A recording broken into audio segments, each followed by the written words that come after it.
Hi అండి, welcome back to our channel. నా స్టైల్లో చేపల పులుసు అండి. ఎలా చేస్తానో చూడండి. టేస్ట్ మాత్రం చాలా బాగుంటుందండి. మీరు కూడా ఒకసారి ఇలా ట్రై చేయండి. ఎలా చేసుకోవాలో చూపిస్తా, సింపుల్ ప్రాసెస్లో చూసేయండి. చూడండి, చేపల్ని కల్లుప్పు వేసి నీసు వాసన అనేది లేకోకుండా శుభ్రంగా కడుక్కోవాలండి. చూడండి, ఇలా కడిగి పక్కన పెట్టుకున్న తర్వాత ఉల్లిపాయ, టమాటా, గ్రైండ్ చేసి పెట్టుకున్న పేస్టు, అల్లం వెల్లుల్లి, పచ్చిమిర్చి, కరివేపాకు అండి.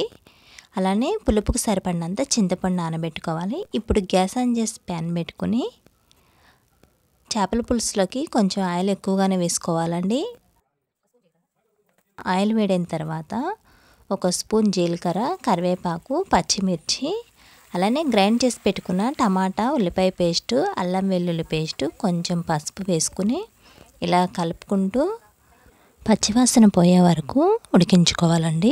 తాలింపులో జీలకర్ర మాత్రమే వేసుకోవాలండి. చేపల పులుసు చేసేటప్పుడు టేస్ట్ చాలా బాగుంటుంది. చూడండి, ఇలా ఉడికించుకున్న తర్వాత కొంచెం ఉప్పు, అలానే 2 స్పూన్ల వరకు కారం వేసుకుని మొత్తం ఇలా కలిసేలాగా కలుపుకోవాలి. చూడండి, ఇలా ఆయిల్ సపరేట్ అయిన తర్వాతే మనం నానబెట్టి పెట్టుకున్న చింతపండు రసాన్ని కూడా యాడ్ చేసుకోవాలి. ఈ చింతపండు రసాన్ని యాడ్ చేసుకున్నప్పుడే మనం పులుపు, కారం, ఉప్పు సరిపోనియో లేదో చూసుకుని సరిపోకపోతే వేసుకోవాలి. ఇలా వేసుకున్న తర్వాత మూత పెట్టేసి ఈ రసాన్ని మరిగించుకోవాలండి. చూడండి, ఇలా చింతపండు రసం మరుగుతున్నప్పుడే మనం చేప ముక్కలు అనేది వేసుకోవాలి. ముందే వేసుకుంటే చేప ముక్క బాగా ఉడికిపోయి బాగోదు. ఇలా మరుగుతున్నప్పుడే వేసుకోవాలండి. చూడండి, ఇలా గరిటె పెట్టి పైన అనాలండి. గరిటె పెట్టి కలిపేసేయొద్దు. ఇప్పుడు మూత పెట్టేసి గ్యాస్ని మీడియం ఫ్లేమ్లో పెట్టుకుని ఉడికించుకోవాలి.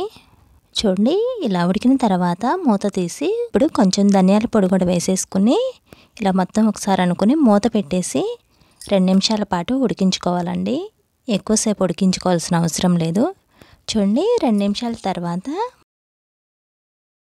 మూత తీసి కొంచెం కొత్తిమీర వేసేసుకుని గ్యాస్ ఆఫ్ చేసుకుంటే సింపుల్ ప్రాసెస్లో సూపర్ టేస్టీగా ఉండే చేపల పులుసు రెడీ అయిందండి.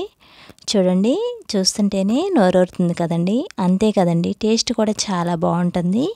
మీరు కూడా ఒకసారి ఇలా ట్రై చేయండి. వీడియో కనుక నచ్చినట్లయితే ఒక చిన్న లైక్ చేయండి, షేర్ చేయండి, సబ్స్క్రైబ్ చేయండి ప్లీజ్.